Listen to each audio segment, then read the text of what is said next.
안녕하세요. 저는 모두가 말리는 결혼을 한 여자입니다. 결혼한 지 벌써 15년이 지난 지금 시점에선 결혼하길 잘했다는 생각이 들어요. 힘든 적도 많았지만 자신만만하게 했던 결혼이라 남들에게 힘들다는 걸 들키고 싶지 않아서 밤마다 몰래 숨어서 얼마나 울었는지 몰라요. 저는 결혼과 동시에 딸 하나가 생겼고 이 딸 때문에 지난날 동안 울고 웃었죠. 저와 딸의 이야기를 지금부터 여러분들께 들려드릴까 합니다. 저는 능력 좋은 부모님을 잘 만나 부유한 집에서 하고 싶은 것 하면서 부족함 없이 자랐어요. 그래서인지 혼자가 더 편하고 딱히 결혼을 하고 싶다는 생각이 들지 않았어요. 결혼을 하면 남편 챙겨야 하고 자식 낳으면 자식도 챙겨야 해서 피곤할 것 같았거든요.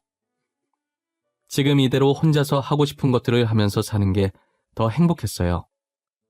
그런데 나이를 먹으면 먹을수록 외롭고 결혼한 친구들을 보면 집안이 왁자지껄한 게 부럽더라고요. 이대로 계속 혼자 지내다가 늙어서 내 옆에 아무도 없이 쓸쓸하게 죽어버리면 어쩌나 싶은 생각도 들고 시간이 지날수록 복잡한 생각만 계속 들어서 결혼을 해야 하나 싶었어요. 한참 그런 생각을 하고 있던 와중에 어느 날은 제가 서류를 보면서 길을 걷고 있었는데 누군가 제 팔을 붙잡고 저를 자기 쪽으로 당기더라고요. 반동 때문에 제가 휘청거렸고 곧이어서 쿠당탕 하는 소리가 들리더라고요. 알고 보니 제가 지나던 곳이 공사장이었는데 제 머리 위로 쇠파이프가 떨어지고 있었던 거예요. 저는 서류 보느라 모르고 있었고 제 뒤에서 오던 사람이 발견하고 저를 자기 쪽으로 당긴 거죠. 잘못했으면 그날 진짜 죽을 뻔했는데 그분 덕분에 제가 지금까지 잘 살 수 있었어요. 저는 그분께 감사하다고 언젠가 한번 은혜를 꼭 갚고 싶다고 연락처를 달라고 했어요. 그분은 괜찮다면서 그냥 가려고 하시길래 급하게 종이에 제 번호를 적어서 그분 손에 쥐어주고 왔어요. 번호를 주고 돌아섰는데 놀라서 그런 건지 제 심장이 엄청 뛰었어요. 그리고 그분의 연락이 오기만을 기다렸는데 며칠이 지나도 그분에게서 연락이 오지 않았어요. 제가 원래 모르는 번호는 잘 받지 않는 편인데 혹시나 그분이지 않을까 하는 마음에 다 받았었어요.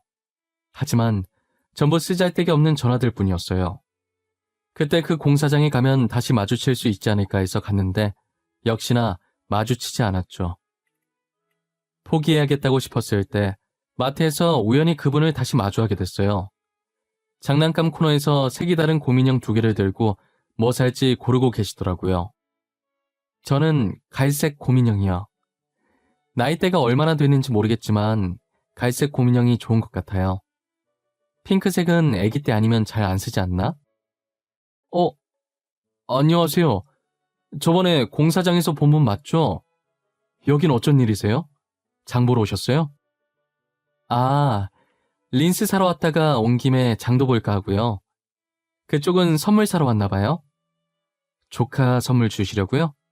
조카 나이가 어떻게 되는데요? 조카가 아니라 딸이요. 제 딸한테 선물해 줄 거예요. 올해 중학교 입학하는 딸이 하나 있거든요. 아, 딸이 있으셨네. 그것도 중학생. 젊어 보이시는데 결혼을 되게 일찍 하셨나 봐요. 아, 그래서 저한테 연락을 안 하셨구나. 와이프분께서 오해하실까봐. 이혼했어요. 연락 안 드린 건 일하면서 종이를 잃어버려서 못한 거고요. 어차피 할 생각도 없었지만요. 제가 뭐 그리 대단한 일을 했다고. 무슨 소리예요? 제 목숨을 구해주신 은인이신데 제가 언제 밥이라도 사드릴게요. 제 번호 찍어드릴 테니까 휴대폰 한 번만 빌려주시겠어요? 되게 젊어 보여서 몰랐는데 저랑 동갑에 결혼을 일찍 해서 중학생 딸까지 있더라고요. 제가 낯을 많이 가려서 모르는 사람이랑은 말을 잘 안 하는 편인데 이상하게 처음 본 그분과는 말이 술술 잘 나오는 거예요. 그분은 사람을 편하게 만들어주는 재주가 있다고나 할까요? 그래서 자주 만나게 되고 이야기도 자주 나누면서 호감이 생겼던 것 같아요.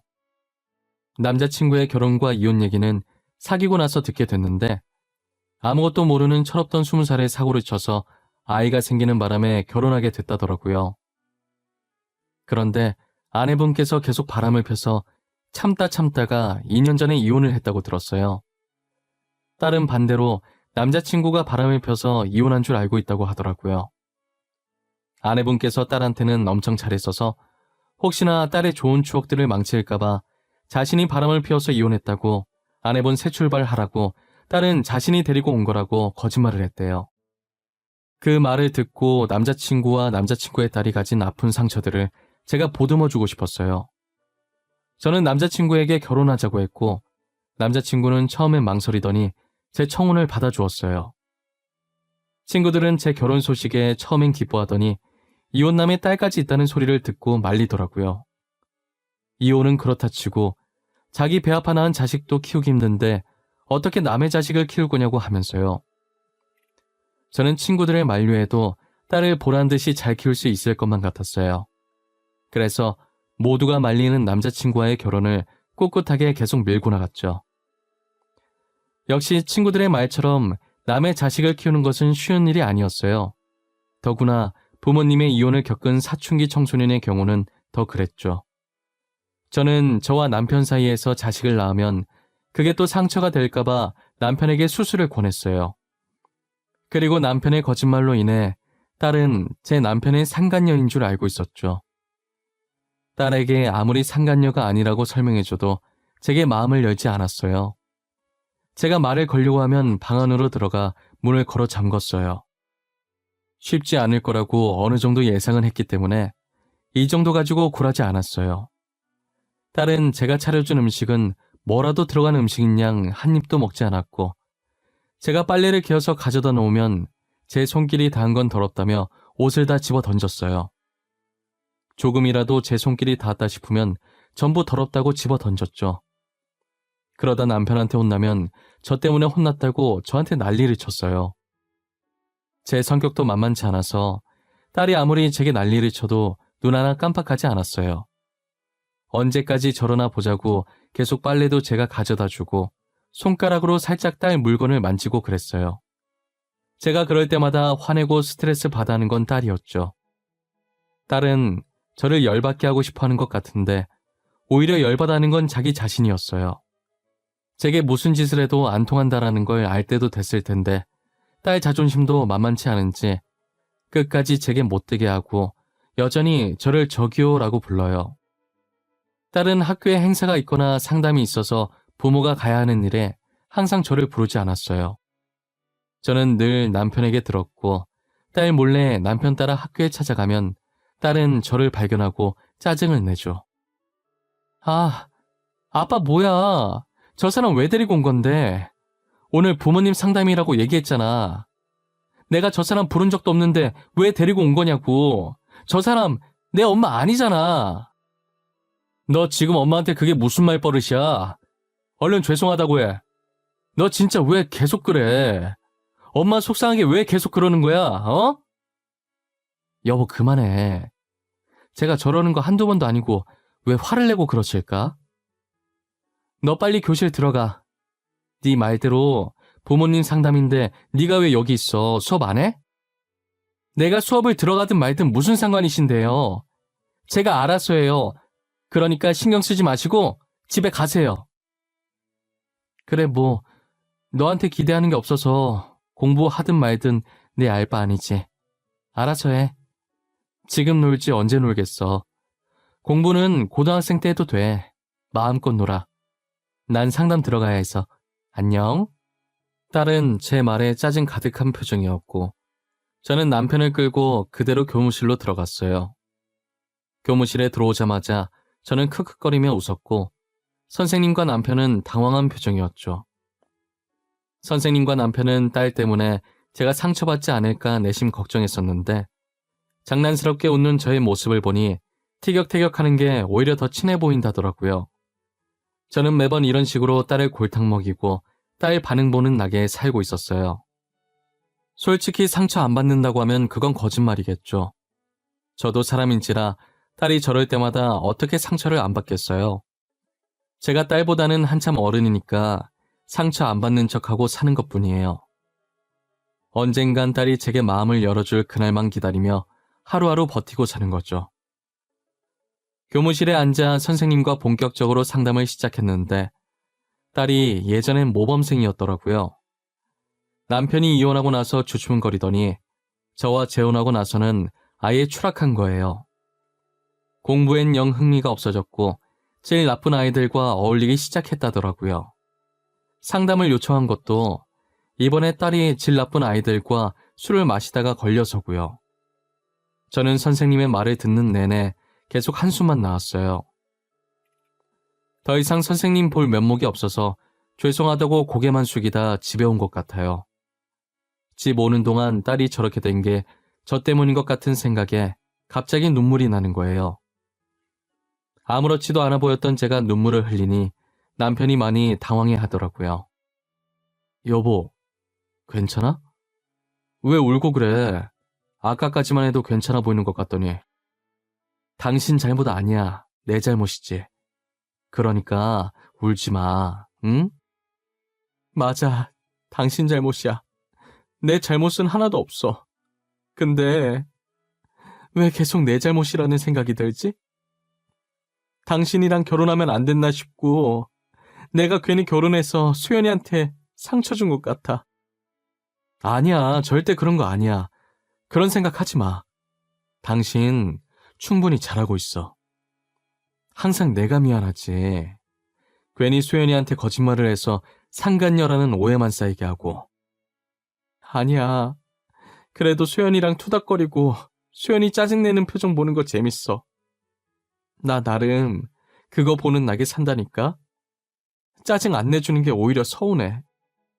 나 가끔 보면 수연이가 당신 괴롭히는 게 아니라 당신이 수연이 괴롭히나 싶은 생각이 든다니까? 하여튼 둘이 보고 있으면 조마조마해. 당신 상처받을까 봐. 저는 울고 나니까 괜히 운 게 민망해서 남편에게 농담을 쳤어요. 남편도 제 마음을 아는지 제 농담에 맞장구를 쳐주더라고요. 저는 늘 제 편인 남편만 바라보고 하루하루 살아가고 있었어요. 그 뒤로도 사고뭉치 딸 때문에 몇 번 학교에 불려갔던 것 같아요. 그때마다 딸은 왜 엄마도 아닌 사람이 학교에 오냐고 난리였지만 저는 딸을 위해서 늘 고개를 숙였죠. 저는 딸이 저렇게 발악을 할 때마다 오기로 더 엄마 노릇이 하고 싶어져서 무조건 제가 갔었어요. 딸도 그런 저를 괴롭히고 싶었던 건지 재혼 후 처음으로 친구들을 저희 집에 데리고 왔더라고요. 저는 딸아이 기 살려주려고 아이들이 좋아할 법한 음식들을 만들어서 식탁에 올려놨어요. 학생 시절에 취미로 요리학원을 다녔었는데 그때 배웠던 것들을 써먹을 기회였죠. 아이들은 맛있게 먹었고 제가 계속 주방에서 왔다 갔다 하자 한 아이가 딸에게 묻더라고요. 엄청 조용하게 혹시 저분이 어머니냐고 하면서요. 딸아이는 그 말에 씩 웃더니 저 들으라는 듯이 큰 소리로 얘기하더라고요. 아니, 우리 엄마 아니야. 우리 집에서 일하는 가정부 아줌마셔. 이 음식도 다 아주머니께서 직접 하신 거야. 다들 인사해. 안녕하세요, 아주머니. 여기 있는 음식들 진짜 맛있어요. 혹시 떡볶이 조금 더 있어요? 아, 그리고 파스타도 조금 더 해주실 수 있어요? 아이고, 그렇게 맛있어? 당연히 더 해줄 수 있지. 아줌마가 더 해줄게. 조금만 기다려. 가정부 아줌마한테도 이렇게 착하게 대해주고 수연이가 친구를 되게 잘 사귀었네. 저는 혹여나 여기서 제가 엄마라고 했다가 딸의 친구 관계를 망칠까봐 식모 연기를 해줬어요. 딸은 저를 괴롭히고 싶어서 그렇게 한 건데 제가 아무렇지 않게 식모 연기를 해주니 마음에 안 드는 모양인지 자기 방으로 들어가 버리더라고요. 아이들도 딸을 따라 방 안으로 들어가길래 음식을 딸의 방에 넣어줬어요. 막상 딸한테 식모 소리 듣고 아줌마 소리 들으니 마음이 좋지 않더라고요. 아이들 갈 때까지 티도 못 내고 남편도 알면 속상할까봐 저녁에 다 잘 때 혼자 몰래 화장실에서 울었어요. 혹시나 훌쩍이는 소리가 문 밖으로 새어나가 우는 게 들킬까봐 씻는 척 물 틀어놓고 울었죠. 지금까지 다른 건 다 괜찮았는데 식모 아줌마 소리는 왜 이렇게 제 가슴을 후벼 파는 걸까요? 저는 딸이 성인이 될 때까지도 그때 일이 잊혀지지가 않았어요. 딸은 학생 시절 방황이 길어서 뒤늦게 공부를 시작하긴 했지만 결국 대학을 못 갔고 바로 취업을 했어요. 학력이 고졸밖에 안 돼서 다른 사람들에 비해 월급은 적었지만 만족하면서 다니는 것 같더라고요. 아직도 저와 딸 사이가 대면대면해서 그것도 남편에게 들은 얘기지만요. 고졸이라 취업이 쉽지 않을 거라 생각했는데 이렇게 취직해서 잘 다닌다고 하니 다행이라고 생각했어요. 그런데 딸이 1년간은 잘 다니다가 벼랑간 회사를 퇴사하고 왔더라고요. 알고 보니 회사에서 회사 부담으로 전 직원 건강검진을 했는데 딸이 유방암 판정을 받은 거예요. 암 크기가 꽤 커서 수술 후 항암 치료가 필요하다고 병원에서 입원을 권유했다더라고요. 입원 기간이 길어서 휴가는 못 쓰고 퇴사밖에 답이 없었던 거예요. 저는 그 얘기도 남편 통해서 듣게 됐다는 게 너무 속상했어요. 하도 딸이 안 들어오길래 남편에게 물어봤더니 남편이 머뭇거리면서 말하더라고요.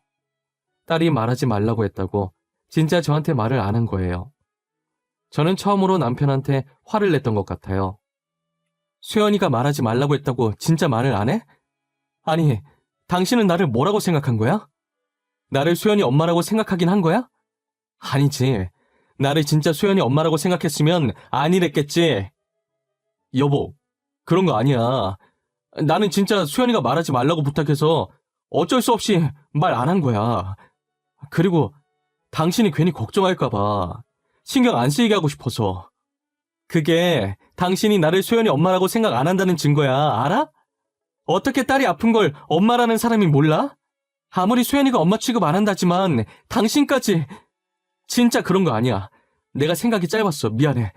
내가 말했어야 했는데 내가 잘못했어. 앞으로는 수연이가 말하지 말라고 해도 당신한테 다 말할게. 그래서 지금 수연이 어느 병원에 있는데 주소랑 수술 날짜 나한테 문자로 보내. 나도 수술 날짜에 맞춰서 휴가 쓸 테니까. 그리고 내가 수연이 병간호할 거야. 걱정하지 말라고. 저는 급하게 딸 수술 날짜에 휴가를 잡았고 다행히 병원이 집이랑 가까워서 이번 기간 동안 딸한테 필요할 간단한 짐만 챙겨서 병원으로 향했어요. 딸은 병실 문이 열리고 들어온 사람이 저라는 걸 발견하고는 이불 속으로 숨어버리더라고요. 저는 다 봤으니 나오라고 하면서 침대 옆에 있는 서랍장에 짐을 풀어서 넣었어요. 역시나 딸은 이불을 걷더니 왜 왔냐고 집에 가라고 하더라고요. 저는 사람이 아프다고 하면 챙겨주는 게 맞는 거라고 이뻐서 온 거 아니니까 착각하지 말라고 했어요. 그래도 딸이 예전보다는 성격이 많이 죽어서 이불을 다시 코까지 뒤집어 쓰고 눈만 굴리고 있더라고요. 제가 시간 맞춰서 잘 온 건지 짐을 다 풀자마자 딸은 수술하러 수술실로 들어갔어요. 수술실 앞에서 수술이 끝나기만을 기다리는데 당시엔 1분이 1년처럼 느껴졌어요. 손이 차가워지면서 떨리더니 눈물이 나더라고요. 왜 딸이 아픈 거냐고, 제가 대신 아플 수 없는 거냐고 하늘을 원망했어요. 참 인간이 간사한 게 그렇게 원망했다가도 제발 살려달라고 기도하고 있는 거 있죠. 종교도 없으면서 부처님, 하느님을 비롯해서 신이란 신은 다 불렀던 것 같아요. 그렇게 1시간쯤 지났을까 딸이 수술실에서 나오는 거예요. 다행히 다른 곳에 전이 된 곳이 없었고 수술은 성공적으로 끝났다고 하시더라고요. 전이 안 된 것만으로도 다행이라고 그거면 됐다고 안도했어요. 딸은 수술 후 항암 치료에 들어갔는데 약이 강한 탓에 머리카락이 하나둘 빠지기 시작하더라고요. 길고 이뻤던 머리카락이 빠질 때마다 딸의 성격은 점점 더 예민해져 갔어요. 저는 딸의 투정을 다 받아주면서 끝까지 옆에서 병간호를 해왔어요. 딸은 제가 자기 투정도 다 받아주고 지극정성으로 자신을 보살피자 제게 마음을 서서히 열더라고요. 저를 부르는 호칭이 여전히 저기요긴 하지만 저를 생각하는 마음이 예전 같지 않다는 건 느껴졌어요. 제게 밥은 먹었는지 피곤하진 않는지 이제껏 한 번도 하지 않았던 질문들도 제게 했죠. 저는 딸의 이 정도 변화에도 정말 감사하다고 생각했어요. 딸은 모든 항암 치료를 마치고 머리카락이 다시 자랄 때까지 자격증 공부를 했어요.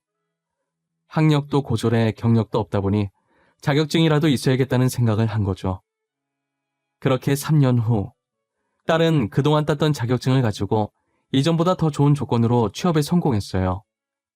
경력은 아직 어려서 다른 면접자들이랑 비슷하지만 대신 자격증을 많이 가지고 있어서 할 줄 아는 게 많은 딸을 믿고 뽑아준 것 같아요. 딸은 잡은 기회를 놓치지 않겠다며 정말 열심히 회사를 다녔어요. 아무래도 처음 하는 일이라 많이 힘들어하고 그만두고 싶어 했지만 그래도 잘 버텨주더라고요. 그만두니 많이 하더니 벌써 일한 지 2년이나 지나 있었고 수술한 지도 5년이 되어 완치 판정을 받았죠. 완치 판정을 받고 나니 딸은 갑자기 결혼하고 싶다고 말을 하더라고요. 남편과 저는 딸이 만나고 있는 남자가 있는지도 몰랐기 때문에 그게 무슨 뚱딴지 같은 말인가 했죠. 진짜 결혼할 생각인지 딸은 얼마 뒤에 남자친구를 저희 집으로 데리고 왔더라고요. 순해 보이고 실제로도 딸에게 잘하는 게 보이길래 사윗감으로 괜찮겠다 싶었어요. 하지만 하나 걸리는 게 있다면 사위 집안이 사업을 해서 시어머니 될 사람이 되게 깐깐할 것 같은 거예요. 저도 할아버지께서 회사를 운영해 아버지가 그걸 이어받은 덕분에 부유하게 자랄 수 있었지만 당시 저희 어머니께서는 할머니가 너무 깐깐해서 스트레스를 많이 받아 했거든요. 딸도 왠지 예비사위 집안에 결혼을 하게 된다면 저희 어머니와 같은 길을 걸을 것 같았어요. 그래도 일단 딸이 좋다고 하니 예비사위 집안 분위기가 어떤지 궁금해서 부모님을 만나보자고 했죠. 딸은 상견례 날짜를 잡아왔고 저희는 사업하시는 분들에게 맞춰서 격식을 차려 약속 장소에 갔어요. 역시나 사업하시는 분들답게 시간을 중요시 여기고 칼같이 지켜서 그런가 저희도 약속 시간보다 일찍 왔는데 그런 저희보다 먼저 와서 기다리고 계시더라고요. 이런 말을 해도 될지 모르겠지만 안사돈 되실 분이 참 성깔 있게 생기셨었어요. 마치 저희 할머니의 젊은 모습을 보는 것 같달까요? 인상으로 사람을 판단하는 것은 정말 잘못된 행동이라는 걸 잘 알지만 예비 안사돈이 입을 열자마자 관상이라는 게 무시를 못하는구나 싶었어요. 먼 길 오시느라 수고하셨어요. 별로 탐탁지 않은 자리이긴 하지만 어찌나 아들이 조르던지 어쩔 수 없이 이렇게 나오긴 했네요. 아, 어쩔 수 없이 나오셨구나. 그런 것 치고는 너무 꾸미고 나오신 것 같은데. 그건 제 기분 탓이겠죠? 하긴 밖에 나오면서 안 꾸미는 사람은 없으니까요. 계모라고 하더니 역시 말투며 행동이며 천박하기 그지없군요. 이래서 재혼 가정이랑은 결혼을 안 시키려고 하는 것인데 거기다 몸에 하자도 있다죠? 지금 뭐라고 하셨어요? 하자? 그쪽은 단어 선택이 너무 천박하시네요. 예절을 안 배우셨나 보다. 하긴 사업을 남편이 하시는데 아는 게 뭐가 있겠어요. 그쵸? 못 배운 티가 이렇게 드러나네요. 뭐가 어쩌고 어째? 이 여자가 진짜 정신 나간 거 아니야? 지금 말 다 했어? 당신 딸 앞길 망치고 싶어서 환장한 거야? 내가 누군지 알고 지금 이딴 식으로 행동하는 거야? 아니, 나 말 다 안 했어. 미안한데 자식 앞길 망치는 건 내가 아니라 당신인 것 같은데 이런 식으로 밝히고 싶지 않았는데. 안녕하세요 대표님. 땡땡건설 부사장 김수희입니다. 사실 저희 할아버지는 지나가는 사람들도 알 정도로 유명한 건설회사의 회장님이셨어요.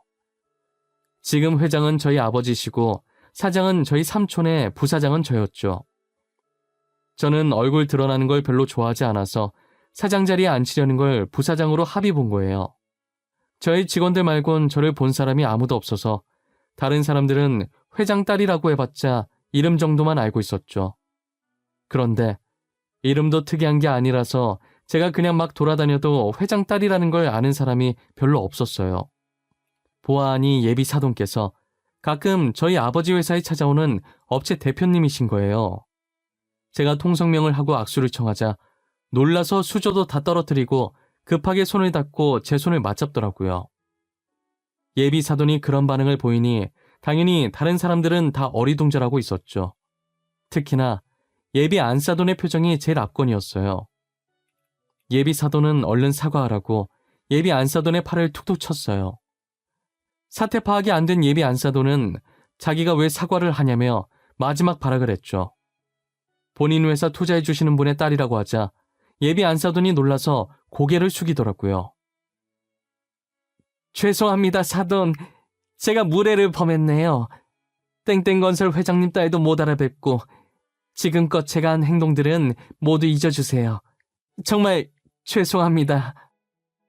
이런 식으로 권력 남용하고 싶지는 않았는데 도대체 왜 그러고 사십니까? 네? 그리고 사과는 저한테 할 게 아니라 저희 딸한테 하셔야죠. 남의 귀한 딸한테 뭐? 하자? 죄송합니다. 정말 죄송합니다. 소연아, 너한테도 정말 미안하구나. 제가 제일 싫어하는 게 뭔지 아세요? 그쪽처럼 약한 사람한테는 강하고 강한 사람한테는 약한 거예요. 사람이 한결같아야지 이렇게 앞뒤가 달라서야. 결혼은 없던 걸로 할게요. 그럼 저희 먼저 일어나 보겠습니다. 제 마음대로 파혼하겠다고 선언한 뒤 딸의 손을 잡고 식당에서 빠져나왔어요. 저는 딸한테 한 소리 들을 것 같아서 나오자마자 멋대로 파혼시켜서 미안하다고 했어요. 딸은 잘했다고, 자기도 이 결혼 하고 싶지 않았다고 하면서 웃더라고요. 그러더니 한참 머뭇거리다가 잡고 있던 손에 힘을 주더니 엄마라고 하는 거예요. 딸 입에서 나온 엄마라는 저 두 글자를 듣자마자 길거리에서 주저앉아 아이처럼 엉엉 울었어요. 누가 쳐다보든 말든 정말 목 놓아서 울었던 것 같아요. 제가 울자 딸도 주저앉아서 같이 울기 시작하더라고요. 남편은 그런 저와 딸을 아무 말 없이 보더니 저희를 자신의 품에 가뒀어요. 딸이 그동안 못살게 굴어서 미안하다고, 잘못했다고 용서해달라고 하더라고요. 저는 자식 미워하는 부모가 세상에 어디 있냐고 용서할 곳도 없이 이미 다 잊었다고 했어요. 나중에 들은 건데 딸은 제가 상간녀가 아니라는 걸 알고 있었대요. 고등학생 때 우연히 친모와 외간 남자가 같이 있는 사진이 발견됐는데 사진 밑부분에 찍힌 날짜가 자신이 10살 때였다고 하더라고요. 그래서 그때 바람을 피운 건 남편이 아니라 친모였다는 걸 알게 된 거죠. 하지만 그간 자기가 한 행동이 있어서 차마 저를 엄마처럼 대하기가 힘들었다더라고요. 먼저 사과를 하기에도 용기가 안 났고 그래서 성질을 조금씩 죽이는 방법을 택했던 거래요. 자기는 항상 저를 밀어냈지만 엄마가 필요한 순간마다 제가 나서주니 속으론 고마웠대요. 그리고 이번에도 친엄마처럼 든든하게 자기를 지켜줘서 자기도 용기 내서 사과를 했다더라고요. 그동안 회장 딸인 거 숨긴 것 같은데 괜히 자기 때문에 제 신분이 탄로난 거 아닌가 걱정하는 거예요. 엄마, 아까 들어보니까 그동안 회장 딸인 거 숨긴 것 같던데 저 때문에 괜히 신분만 탄로난 거 아니에요? 죄송해요. 됐어. 얘는 뭔 쓸데없는 걱정을 하고 있어. 내 걱정 말고 너는 네 건강부터 챙기고 그러고 나서 제대로 된 집안의 남자 좀 만나. 남자 보는 눈이 이렇게 없었어야 원. 엄마 좀 닮아봐. 어? 이제 좀 엄마 같네요. 저는 엄마가 평소처럼 저한테 틱틱거리는 게 훨씬 좋아요. 아까처럼 막 닭살 돋게 울면서 그런 거 말고요. 아니, 울린 사람이 누군데 그래. 지도 울어놓고 진짜 웃기다. 그치 여보? 뭐야? 당신 울어? 아니 이 양반은 우리 실컷 울 때 안 울다가 갑자기 왜 지금 운대? 이미 저희는 다 울고 그쳤는데 남편은 저희 대화를 듣다가 이제야 한 가족 같다며 느닷없이 혼자 울더라고요. 딸은 남편을 보고 웃더니 이 순간을 간직해야 한다면서 3명 모두 눈이 뻘건 상태로 사진을 찍자는 거예요. 저희는 또 딸의 말에 좋다면서 딸이 카메라 들이미는 대로 포즈를 취하고 사진을 찍어줬어요. 사진을 확인하는데 남편 말대로 많이 늦었지만 이제야 제대로 된 가족 같더라고요. 딸은 그동안 못살게 굴어서 미안하다면서 앞으로 하나씩 갚아나갈 거니 오래오래 살아달라고 하더라고요. 제가 벽에 똥 칠할 때까지 살 거라고 장난치니까 딸은 그 똥 다 닦아줄 수 있으니까 제발 오래 살아만 달라고 했어요. 자신 때문에 일부러 아예 안 가진 것도 안다면서 자기가 진짜 제 친딸이 되겠다고 하는 거예요. 말이라도 그렇게 해줘서 고맙다고 했었는데 지금도 여전히 애교 넘치는 딸로 제 옆을 지켜주고 있어요. 맨날 첫날 티격태격거려서 이렇게 애교가 넘치는 딸인지 미처 몰랐었죠. 현재는 딸이 저를 더 좋아해서 옆에서 안 떨어지려고 해요. 전 남자친구 있고 새 남자친구 만들려고 했더니 연애할 마음이 사라졌다고, 시자 붙은 사람들은 다 똑같다면서 결혼을 안 하겠다고 하더라고요. 솔직히 저야 딸이랑 살면 좋았지만 괜히 놀리려고 나는 혼자 살고 싶다고 말했어요. 그러면 또 딸이 입을 삐죽 내밀면서 무어라 궁시렁거리는데 그 모습이 얼마나 귀여운 줄 몰라요. 저는 딸이 결혼을 하든 안 하든 이대로가 너무 좋고, 지금처럼 딸과 티격태격 장난도 치고 같이 쇼핑도 가고 좋은 곳에 놀러도 가고 행복하게 지냈으면 좋겠어요. 진작에 이렇게 살았으면 더 좋았을 텐데 하는 아쉬움이 들긴 해요. 사진 앨범을 뒤져보면 남편과 저, 혹은 남편과 딸이 찍은 사진밖에 없으니 말이에요. 이제야 사진 앨범에 저희 가족 사진이 들어갔는데 하필 그게 울어서 눈 시뻘개진 채로 찍은 사진이네요. 저는 가끔 그 사진을 보면서 아직도 그때의 순간이 생생하게 기억나 피식거리며 웃고 있어요. 딸은 그 사진을 조그맣게 인화해서 지갑에 넣고 다니더라고요. 이쁜 사진도 아닌데 왜 들고 다니냐고 했더니 일하면서 힘들 때마다 그 사진 보면서 웃는다고 하면서요. 딸이 해맑게 웃는 모습을 보니 앞으로도 우리 가족 늘 웃는 일만 가득했으면 좋겠네요. 저도 이제는 과거에 고생했던 것들을 잊고 남편과 딸과 함께 행복한 인생을 보내고 싶어요. 그러니 제 사연을 듣고 계신 여러분들도 저희 가족의 앞날을 응원해 주시면 감사할 것 같아요. 저는 여러분들의 앞날에도 늘 꽃길만 가득하시리라 믿어 의심치 않으니 하시는 일이 있으시면 항상 그랬듯 지금처럼 열심히 하시라고, 바라시는 일 있으시면 꼭 도전해 보시길 바랄게요.